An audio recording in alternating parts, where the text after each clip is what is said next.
Hello friends, hope you enjoyed your time. Welcome back to this video. Today we are going to discuss about the agency case number, right? As I promised in my last video that we will be discussing about agency case number, but before start our discussion on this topic, let's see what we have discussed so far. So we discussed about the check marks, about the community property, right? What are these? We discussed when borrower are going to sign here on these places. So and then we discussed about what is VA, FHA, conventional, USDA or rural housing service. What are these type of mortgage? What document follow whenever anyone apply for a government loan, especially for VA and FHA? What is the addendum for 1003? I hope you must have gone through my previous video. If not, please go through that video. You will get lot of information about the addendum, and that is same a similar addendums is being used for VA and FHA whenever anyone apply for these type of government loans. We always see there are 8 to 9 pages. Those are being coming each time with uniform residential loan application or as uniform residential loan application, because an addendum that comes usually or always for government loans, that comes with the uniform residential loan application. So please go to my previous video, check if you haven't seen that yet. And let's move with the today's topic. Today's topic is agency case number. Agency case number, I would say, before moving to what is agency case number, let's see first what are agencies, or what do we call agencies. What do you mean by agency? See, there are 3 agencies in US. Those are government sponsored. We used to call them as government sponsored, right? The first one is Fannie Mae, the second one is Freddie Mac, and the third one is Ginnie Mae, right? So the first, Fannie Mae, is known as Federal National Mortgage Association. Short form is FNMA, and we used to call it Fannie Mae. That is acronym. Okay. The next is Freddie Mac. Freddie Mac is Federal Housing Loan, right? Federal Home Loan Mortgage Corporation. That stands for FHLMC, and they used to call it Freddie Mac. Okay, Freddie means F stands for Federal, Mac stands for Mortgage Corporation, and they left home loan. Left home loans means they did not use home loan, because Freddie Mac was more, I would say, prettier than having more or a bigger name. So Freddie Mac, we used to call it Freddie Mac is used for Federal Home Loan Mortgage Corporations. Fannie Mae is used for Federal National Mortgage, that is, the short form is FNMA. And then Ginnie Mae is Government National Mortgage Association. We used to call it GNMA or Ginnie Mae. So Ginnie Mae is the short form, GNMA is the short form, and Ginnie Mae is the acronym. Okay, so Government National Mortgage Association. So these are the 3 basic agencies in US. Those are government sponsored and government sponsored enterprises, I would say. What are those? Let's assume that if we are in India and we have a state corporation, right? Transport corporations that is sponsored by the state. So we used to call it government sponsored or government transport corporations, right? But we know that it is a corporation, corporate board, but supported by the government, or sponsored by the government, right? We used to call it, if they have any buses, we are going to call it government buses. Similar way, whenever it comes to Fannie Mae, Freddie Mac or Ginnie Mae, we used to call it government sponsored agencies. These are the 3 main agencies which make guidelines for different loan products.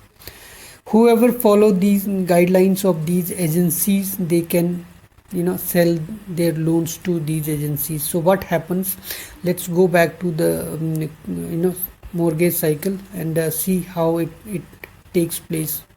So what happens whenever borrower gets a loan funded by the lender gets that file and make a pool of those files and then goes to investor who purchase those files from lender, and lenders take money from that investor, gives file in return. Then investor makes a pool of bigger files and then take that pool to the secondary market. Now he is going to sell those files in secondary market, but who is going to purchase those files in the secondary market? So these are the three players who promise liquidity in the secondary market, or I would say who brings, these are the three agencies who brings liquidity into the secondary market, right? So investor ने जैसी फाइलें secondary market में लेके आए तो secondary market में फेनीमी, Freddie Mac और जीनीमी ये फाइलें अपने अपने प्रोडक्ट के अकॉर्डिंग खरीद लेंगी। जिसने जिसका प्रोडक्ट की जिसकी गाइडलाइन फॉलो की होंगी उसी को वो अपनी फाइलें बेच सकते हैं, राइट। क्या फ़र्क होता है federal home loan mortgage means Fannie Mae और फ्रेडी मैक के अंदर? फ्रेडी मैक थोड़ा स्मॉल लेंडर से लोन खरीदता है, छोटे बैंक से, छोटे लेंडर से। But when it comes to Fannie Mae they use to purchase loans from big lenders, big banks, right, big investors. And when it comes to Ginimi, the third agency, that is government national, as the name itself showing government. So they used to purchase loans which are lended by lender for against the Federal Housing Administration product. So federally जो भी loan lend fund होते हैं those loans are Federal Housing Administration product. So federally जो भी हैं those loans are being purchased by Ginimi. So they are giving guarantee that okay, once if you follow all the guidelines of the government loans, then we are going to purchase those loans, we are going to give you insurance of against those loans as well. So that has been already discussed in my previous video. I'm not going to discuss that again, but that is how liquidity comes into the market. So what happens, who purchase loans from Fannie, Ginnie, and what they do with these loans? They make pools of these loans and convert into the MBS, that is mortgage backed securities, right?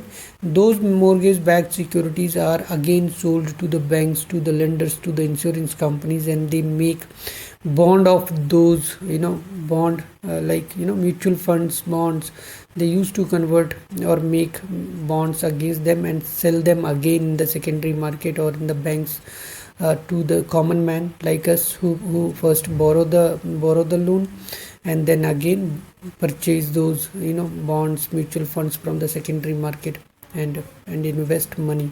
And that is how liquidity maintains in the market, or comes to the market and comes to the investor and again goes to the borrower. I hope I have clarified the role of these agencies. So as I stated in one of my previous video as well, that loan doesn't start at 1003 or even at the origination. It starts at the secondary market with the pricing, right?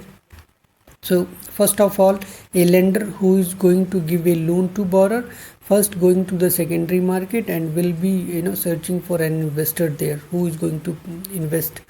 Then investor also find who is going to purchase those loans, which is the best corporations or associations. So maybe they may have different terms with Fannie, they may have different terms with Ginnie, they may have different terms with Freddie Mac, right?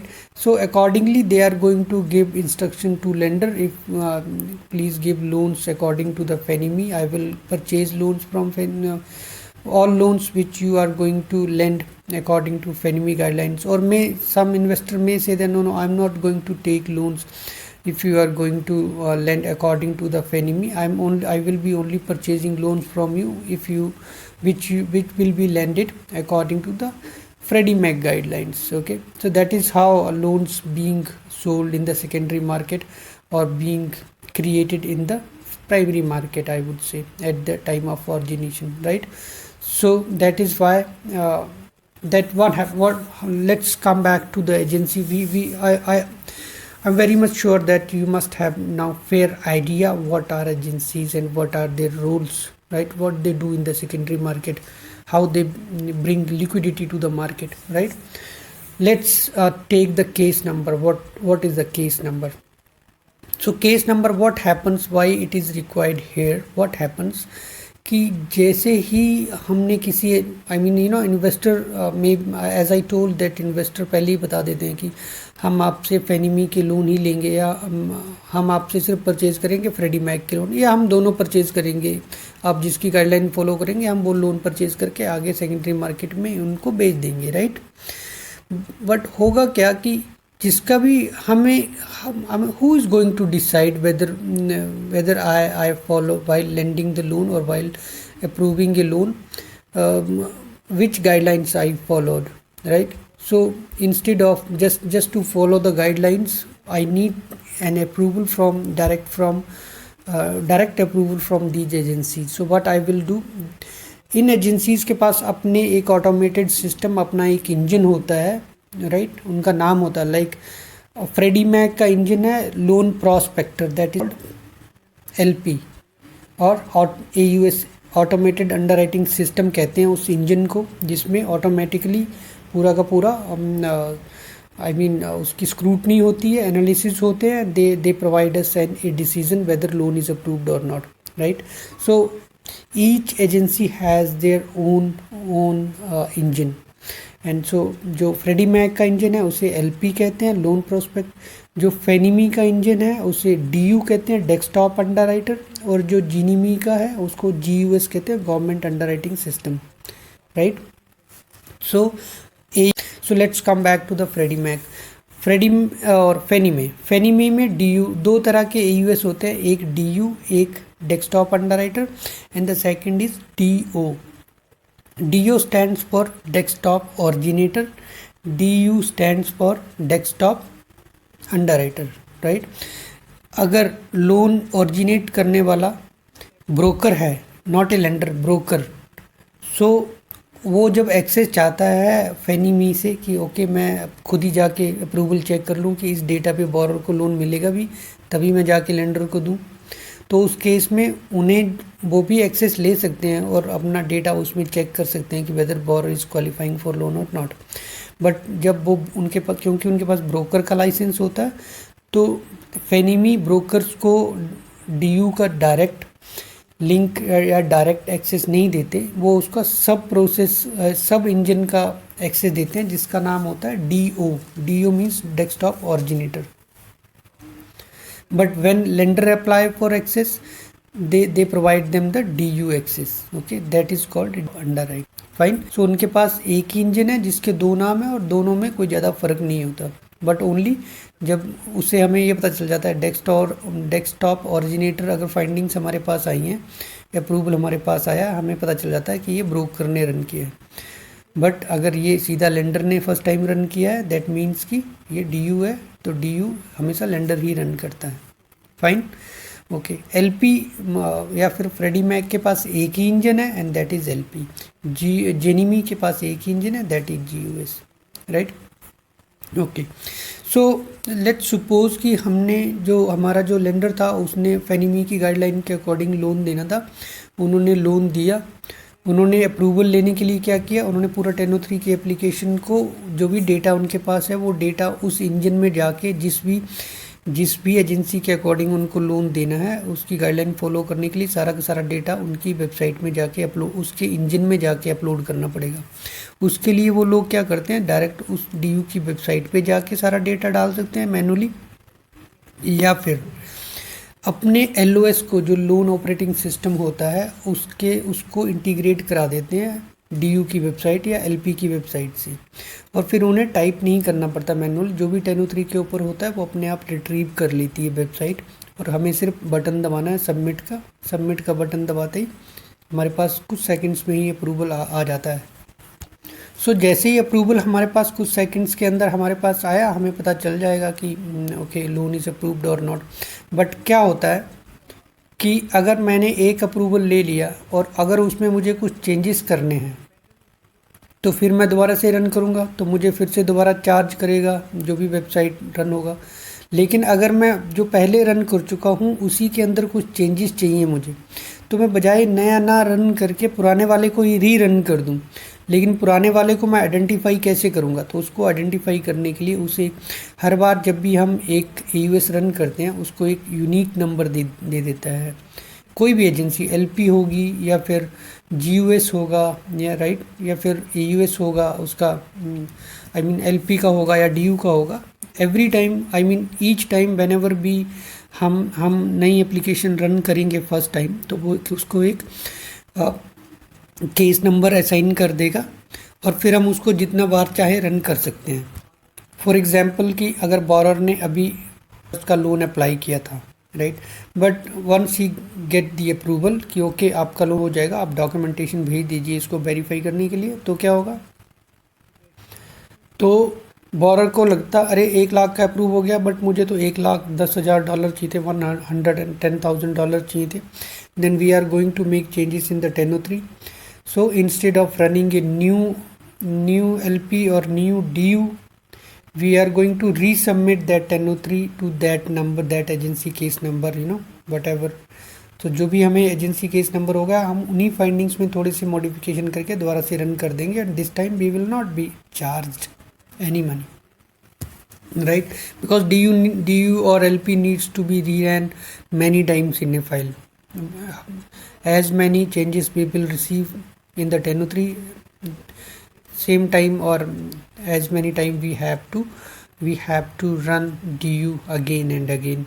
So each time it is not going to charge us unless we create a new file or new findings.